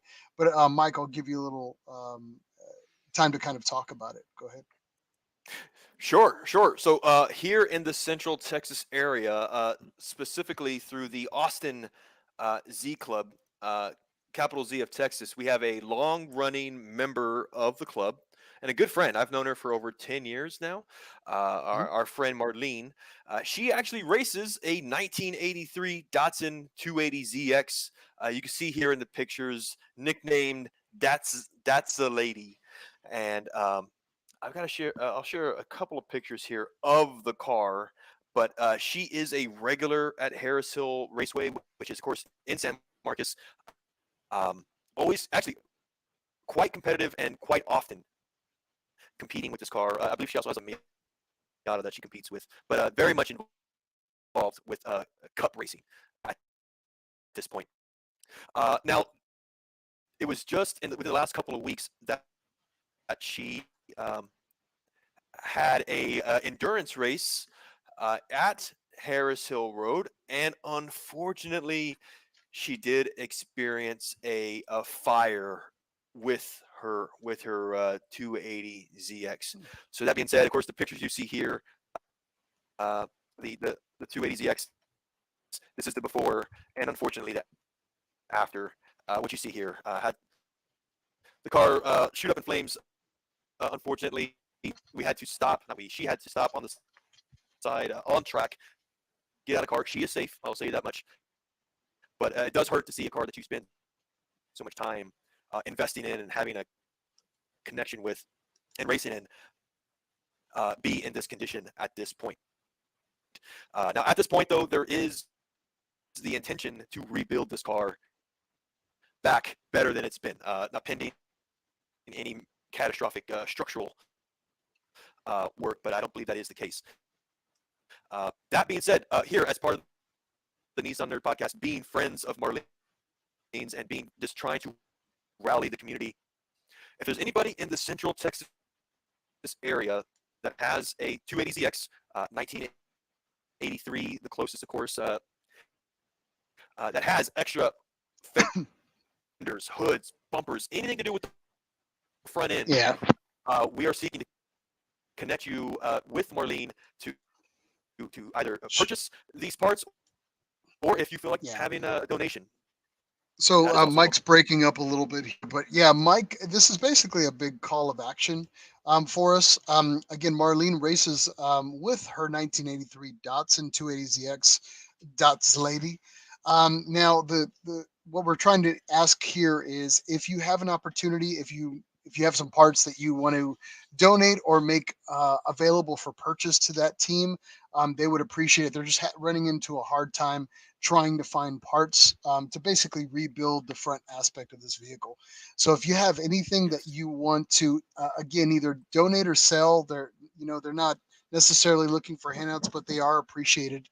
They would definitely like you to reach out to them so they can start to sort what they need. Or if you have any performance parts that you may have for sale that would probably benefit them throughout the race season, you may want to go ahead and also reach out to them. I know right now they're actively seeking, again, front fenders, hoods, bumpers, the light housings, anything really in the front end. No engine parts needed. I think they're good with that for right now.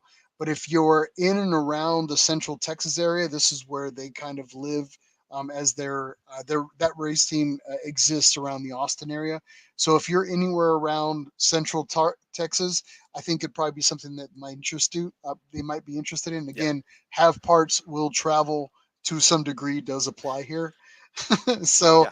again, parts for sale or donation are appreciated. You can Hmm. contact us, or you can reach out to the team directly.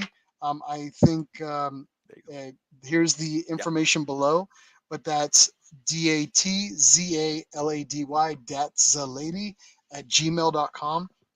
And you can Hmm. reach out to Marlene, and what they'll do is they'll start fielding those emails. But again, this is a call to action.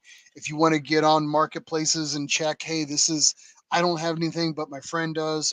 These are all Yeah. helpful things that they're kind of looking for so they can kind of span the area and get back up on their feet sooner than later. That's really why we're doing a call of action, Yeah. because they're trying to get up and back on their feet and back to racing as quickly as Yeah. possible. So, The race team also has an Instagram profile. Again, it's That's a Lady.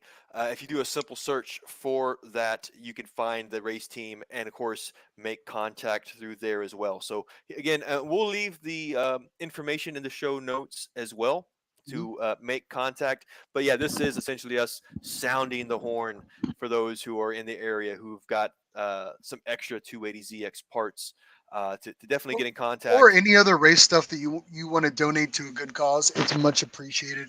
Marlene's on with us here tonight. I guess she's Yeah. been watching the whole show, and she goes, "I really appreciate it. It's Yes. not even a big deal. Don't even worry about it, Marlene." And she goes, right. We don't mind traveling. So yeah. But again, if you have anything Yeah. that you feel would be helpful to the team, race parts or anything, or you want to kind of donate to their cause, again, just reach out to Marlene. I'm sure they would appreciate it. Racing gets expensive, and especially when you've been hit with a misfortune like that. It's always nice to know that the car community has your back, and that's we have a podcast. We don't mind doing those type of things, and Yeah. if it gets her one step closer to getting back in the paddock and getting out there on the ground, I mean, we're cool with that. So we appreciate Yep. that. Um, Marlene mentioned here, though, too, that the goal ultimately is to have the car ready for racing again as part of the Champ Car race in March. So that being said, one, two, just under 5 months, 5 months, almost it five can be months. done. Yeah, if you got the So right parts. with the team, right? Teamwork makes the dream work. So yeah, let's see what we can do to help out. Man, hey, maybe we can. Hey, you wanna make this a we do some race Engine time pull, online? yeah. Yeah, engine pull. Do another one of those. I'm done. Yeah, yeah. You know Hey, me, who I don't knows, care. man? We'll have some fun with that one. So yeah, yeah. But I'm the overdue the for team there is good. night engine pull, so why not? So, Yeah, so yeah, with that being said, again, thank you to anyone that wants to assist Marlene in her venture and getting back up on her feet. We really appreciate it. These call to arms, we don't do a lot, but when we do, we know that they're needed, and it's good karma. So again, thanks to anybody within the Nissan Nerd family that wants to help out. And if you want, just spread it along. Even if you help spread out the word, you know, that much better in helping somebody else achieve their dreams. That's what we're here about. So that's what we're about here. yes. I agree. I So agree. on that note, we're going to be finishing out the show here. We're going to do a few events. We're going to run through these very fast, and then we're going to come up to our 2 hour time limit, and we'll go from there. Now, Cool. I wanted to give a shout out to Branson Z Fest. They just finished out their pumpkin spice, as well as the Z Nationals. They also finished out their event too, as well. Both events had a great amount of success. We follow those events all the time. We help and we try to promote them to the best of our ability. We'll have some pictures kind of coming soon that we'll try to share on our Instagram page. Again, it seemed to have been a good time, and we're looking forward to next year as always. Now, the next upcoming thing, which is coming out here soon, it'll actually be this weekend, JCCCS, too many C's in there, but Japanese Classic Car Show is actually happening this weekend, and that's Marina Green Park. That's in Long Beach, traditionally. That'll be happening. So if you're in or around the Long Beach, California area, or will travel for one of the best car shows probably in that state, I would Yeah. highly recommend trying to attend this one. Again, that's going to be JapaneseClassicCarShow.com if you want to check it out. It's all over the internet, but this will be their 18th Japanese Classic Car Show. I highly recommend checking it out. Online Mhm. registration's open. Tickets right now are $20. Two and under are free Cool. Yeah. to Sorry, enter 12 with and an under. 12 oh, under. My 12 and mistake. under are free to enter with an adult. And then Mike, go to the next one. Cool. Yeah. So this is actually the next event is actually taking place in within an hour of JCCS and is the following day. So for anybody who's in the SoCal area, you really have a full weekend of cars and action to really soak in. So the following day, October 8th, happening from 11 a.m. to 4 p.m. at Irwindale Speedway, Irwindale, California. This is talking about the Nice Fest. This is, I believe, the second year that we've been able to cover this. It's kind of is an up and coming event happening. So this is on a Sunday. Nice Fest for this year has a judged car show, a drift track. You also have vendor booths, DJ, on-site dyno going on at Irwindale Speedway. So you kind of get a little bit of everything. You get to see tastes of different types of events happening right now.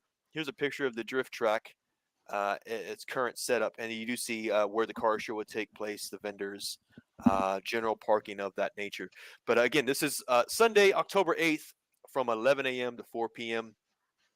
You can go to nicefest.com to get more information.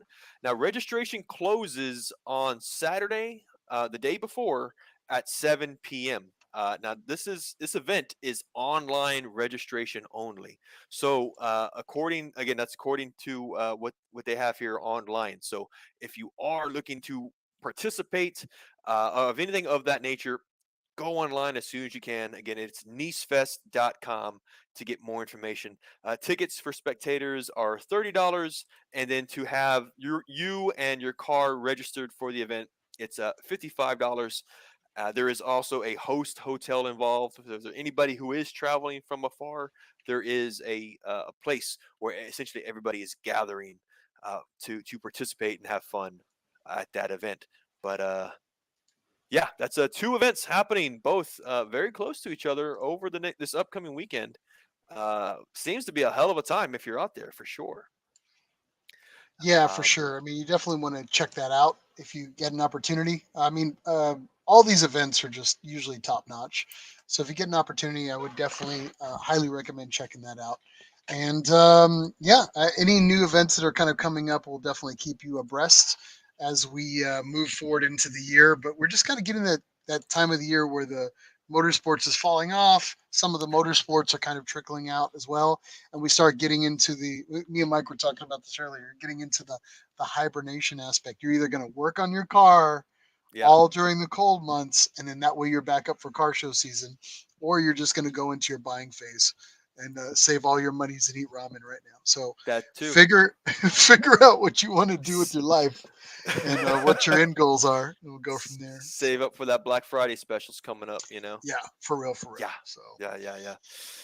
but Uh, on that note, yeah, that's as always, we want to make sure that we remind you all to like, share, subscribe, pass on the good word about anything that we have on, whether this is a call to action, car events, or hell, documentaries. But just tell hmm other people about it. That's what we're here about. We do this out of the love of the community. Yep. If you have something that you want to share to us, you can always send that to us directly, like an event that's coming up, or maybe there's a human interest story that we need to know about. Send it our way. Yep. We always love those at info@nissannerd.com. You can continue to like, share, and subscribe. Contact us at, of course, social media right now for Facebook is kind of jacked. We're Yeah. still in Facebook prison. Thumbs down, thug out. Yeah. Instagram is probably the best way to kind of get a hold of us if you want us to watch our social media, or of course through YouTube. And of course, we're available on all major channels for podcast stuff right now. So True. True. I will say though that yeah, a lot of our efforts in the last a number of weeks definitely is the YouTube channel. Again, sign up, subscribe, hit the notification on that. You'll get the latest information. This video will upload, essentially, it's uploading now. It's live, right? So it'll be there. Tell your friends about us. And then we do have the Instagram site where we are getting, most of our interaction uh, in between these episodes here on YouTube. So that's the best way to find us. And again, how you said, Miles, email direct info@nissannerd.com. yeah, yep. And again, thanks for everybody being with us tonight. Thanks to Bert for the badass cube background, because he knows Yeah. I'm also the love the cube. That's one wicked ass cube, dude. He sent this to me while we were talking. So yeah, love the cubes. So again, thank you to everybody for being on with us tonight. As always, love to kind of have you guys on with us, and thanks for the input on everything. We love you all. Again, thank you for being with us one last time. Yeah. Until then, get in your garage and make something cool. I always like you better when you're in your garage. And Yeah. on that note, Mike, take us out with a comp by. Cool, guys. Again, join us if you've got it. Let's go ahead and send this episode out, and we'll see you guys again in another 2 weeks. We promise. Let's do it, guys. Kanpai. Drink up.